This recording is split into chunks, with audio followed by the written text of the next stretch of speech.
সুভাষগ্রাম নামটা অনেকের কাছে খুব পরিচিত, আবার অনেকের কাছে একদম নতুন। শিয়ালদাহর দক্ষিণ শাখার বারুইপুরগামী যে কোনো ট্রেনে উঠলে সোনারপুরের ঠিক পরের স্টেশনটার নামই হলো সুভাষগ্রাম। মনে প্রশ্ন আসে যে এই সুভাষগ্রামের নাম সুভাষগ্রাম কেন?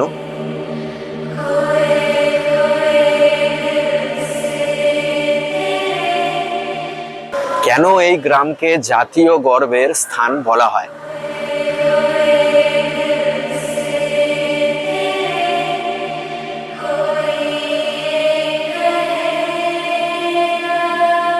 সত্যি কি এই গ্রামের সাথে জড়িয়ে রয়েছে নেতাজি সুভাষচন্দ্র বসুর স্মৃতি?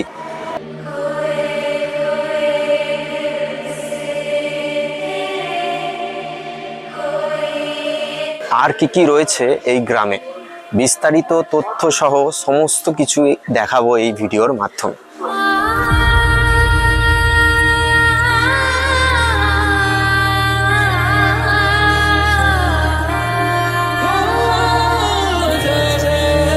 তাহলে একদম দেরি নয়, শুরু করা যাক আজকের প্রতিবেদন।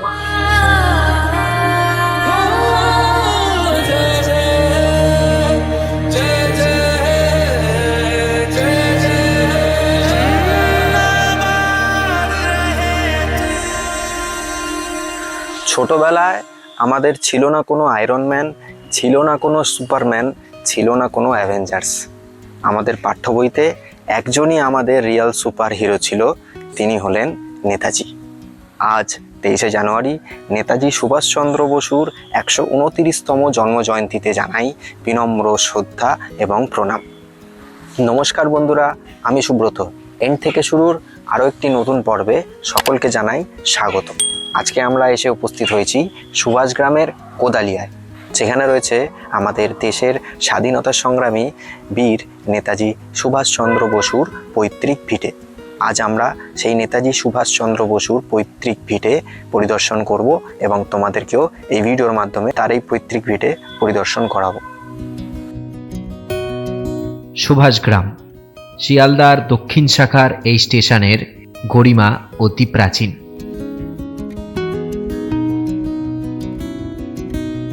স্টেশনে নেমেই দেখা যায় নেতাজির পূর্ণ অবয়ব মূর্তি। স্টেশনের এই রাস্তা থেকে বেরিয়ে বাঁদিক ধরে এই সোজা রাস্তা দিয়ে গেলেই কিন্তু তোমরা পেয়ে যাবে অটো এবং টোটো। অটো বা টোটো সহযোগে হরহরিতলায় এই তোরণটির সামনে নেমে দেখা যায় বাংলা তথা ভারতবর্ষের সঙ্গীত জগতের প্রবাদ প্রতিম সুরকার ও গীতকার শ্রদ্ধেয় সলিল চৌধুরীর আবক্ষ মূর্তিটি।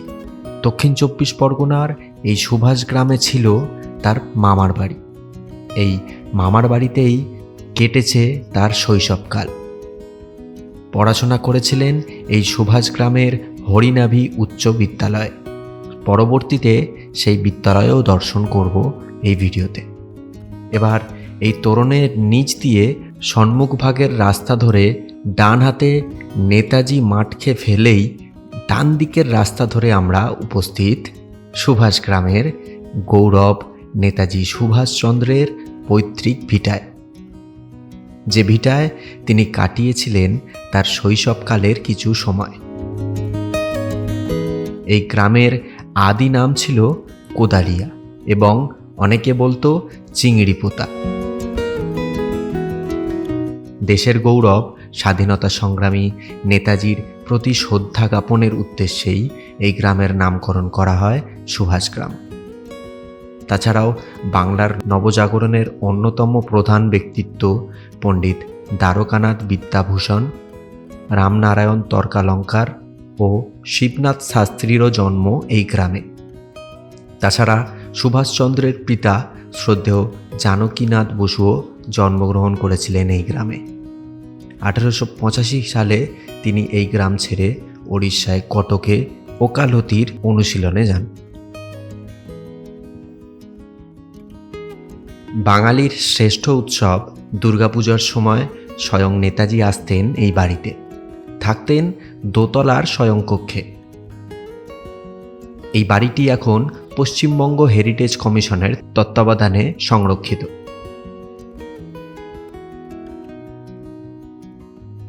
বছরে 3 দিন এই বাড়িটির দরজা সর্বসাধারণের জন্য উন্মুক্ত থাকে।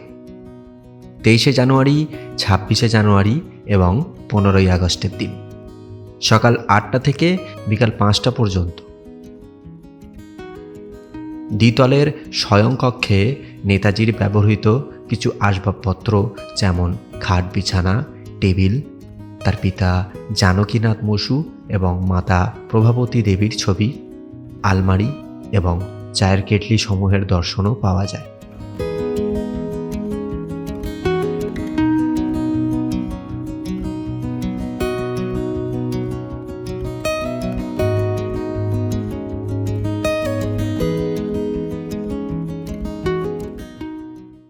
পাথরে যেখানে জল টল খেত ও আছে।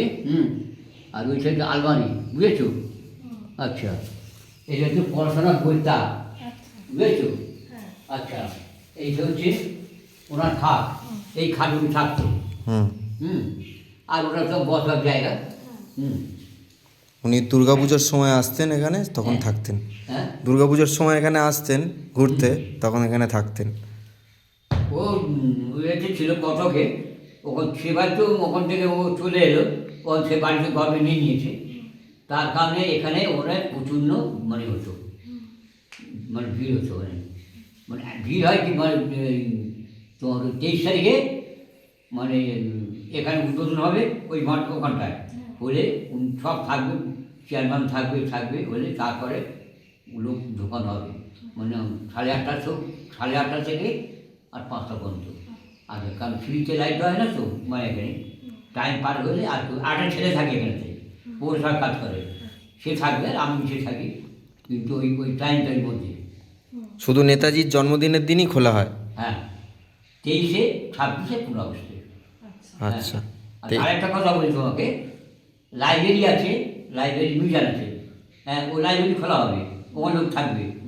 ওপর থেকে ওপর উঠে যাবে, ওই বক্সের ভিতরে দেখবে নেতাজি মূর্তি আছে, তাদের লাইট ফিট করা আছে, তাদের লেখাও আছে।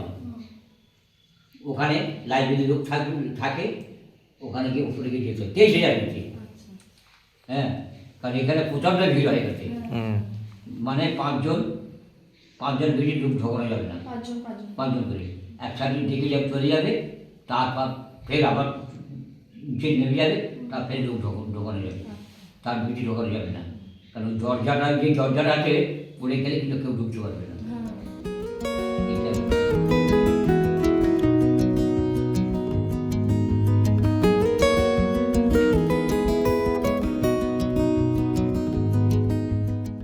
রয়েছে বসু পরিবারের সেই ঐতিহাসিক দুর্গা দালান।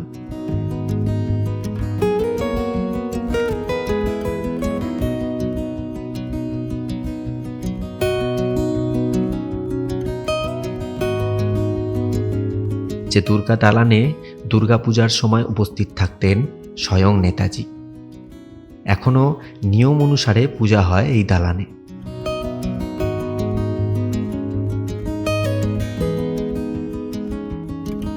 রয়েছে বহু পুরাতন স্মৃতি বিজড়িত কোদালিয়া পোস্ট অফিস। কত চিঠি লিখে পাঠিয়েছেন এই অফিসে, কত স্বাধীনতা সংগ্রামীর স্মৃতির পাতায় চিঠির নিচে বর্ণনা ছিল এই ডাকঘরের।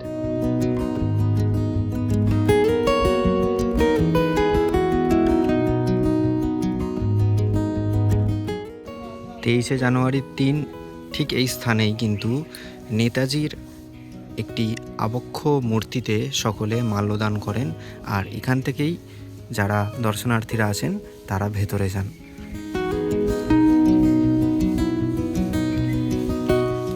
এখানে তার স্মৃতির উদ্দেশ্যে আছে একটি লাইব্রেরি, সেখানে তার জীবনের কিছু গল্প এবং বইও সংরক্ষিত আছে।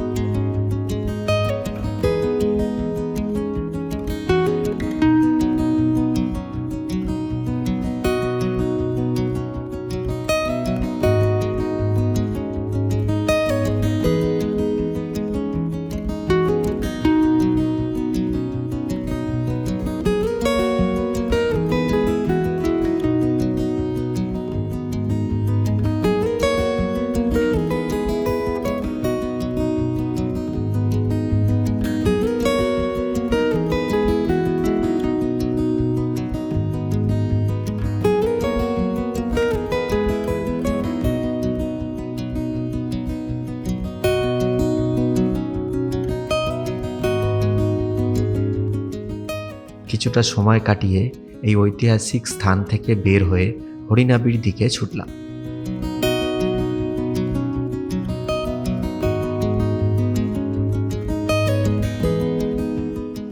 হরহরিতলা থেকে মিনিট 3 দূরত্বে রয়েছে এই ঐতিহাসিক বিদ্যালয় এবং তৎসংলগ্ন খেলার মাঠ।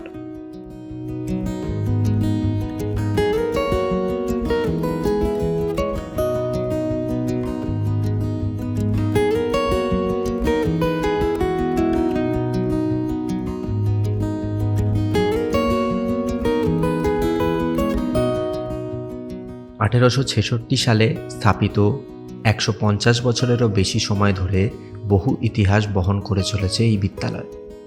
ভারতবর্ষের সঙ্গীত জগতের স্বনামধন্য প্রবাদ প্রতিম সুরকার ও গীতকার শ্রদ্ধেয় সলিল চৌধুরী সহ ভারতবর্ষের নগজাগরণের মহিরুরাও পড়াশোনা করেছেন এই বিদ্যালয়ে।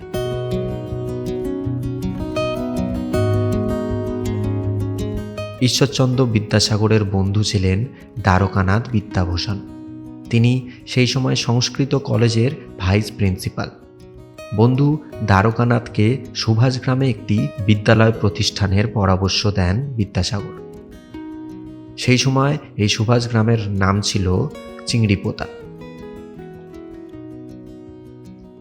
পরবর্তীতে এই বিদ্যালয় চালান পণ্ডিত শিবনাথ শাস্ত্রী, রামতনু লাহিড়ীরা। 2016 সালে হরিনাবি ডিভিএ স্কুলের 150 বছর পার হয়ে শতাব্দী প্রাচীন স্কুলটিকে যত্ন করে চালিয়ে নিয়ে যাচ্ছেন স্কুলের শিক্ষকরা। বিদ্যালয়ের সামনেই আছে হরিনাবির খেলার সুবিশাল মাঠ। বিদ্যালয়ের সামনে পণ্ডিত শিবনাথ শাস্ত্রীর মূর্তি প্রায় চোখের আড়াল হয়ে পড়েছিল। সামনে গিয়ে আবিষ্কার করা গেল যে এটি পণ্ডিত শিবনাথ শাস্ত্রীর আবক্ষ মূর্তি। এই ছিল আমাদের আজকের ইতিহাসের পাতায় এক অনন্য গ্রাম সুভাষগ্রামের গল্প। আজকের মতো ভিডিওটি এখানেই শেষ করছি। ততক্ষণ stay safe, stay healthy and be পং। আবার দেখা হচ্ছে পরবর্তী কোনো গল্প নিয়ে। সকলে ভালো থাকবেন।